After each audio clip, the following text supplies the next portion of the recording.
ଆଜ୍ଞା ମୁଁ ନ୍ୟୁଜ୍ରୁ ହିଁ ଜାଣିଲି।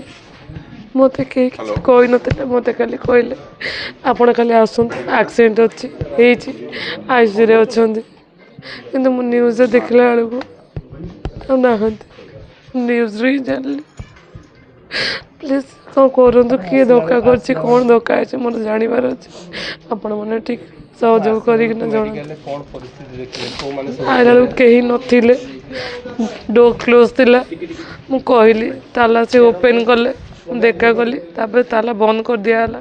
ମୁଁ ସକାଳ 7ଟାରୁ ଆସିଲିନି, ଅବିକା କେତେଟା ବାଜିଛି ମୁଁ ଜାଣିନି। ଜଲ୍ଦି ଟିକେ ହେଲେ ମୁଁ ନେଇକି ଯିବି। ଖାଲି କଲ୍ କରିଥିଲେ ମୋତେ, ମୁଁ ଆସିଲା ବେଳକୁ କିନ୍ତୁ ଏଠି କେହି ନଥିଲେ। ମୋତେ କଲ୍ କରିଥିଲେ ଆସିବା ପାଇଁ, କହିଲେ ଆସନ୍ତୁ।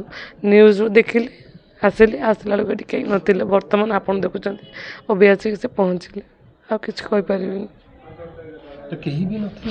କେହି ବି ନଥିଲେ, କେବଳ ମୋ ସାଙ୍ଗ ଭାଇମାନେ ଥିଲେ। ଆଉ ଆମେ ପରିବାର ଲୋକ ଆସିକି ପହଞ୍ଚିଲୁ।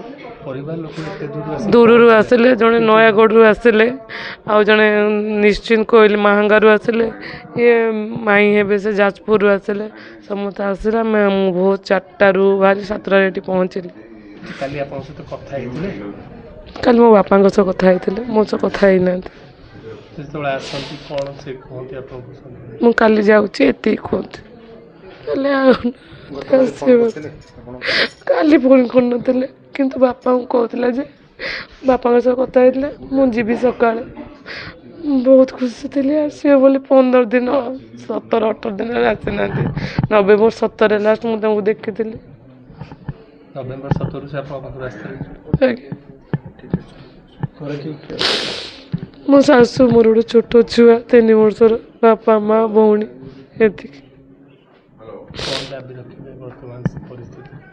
କିଛି ଦାବି ନାହିଁ, ମୋର ତ ସବୁ ସରିଗଲା। ଦାବି କିଛି ଦାବି ନାହିଁ।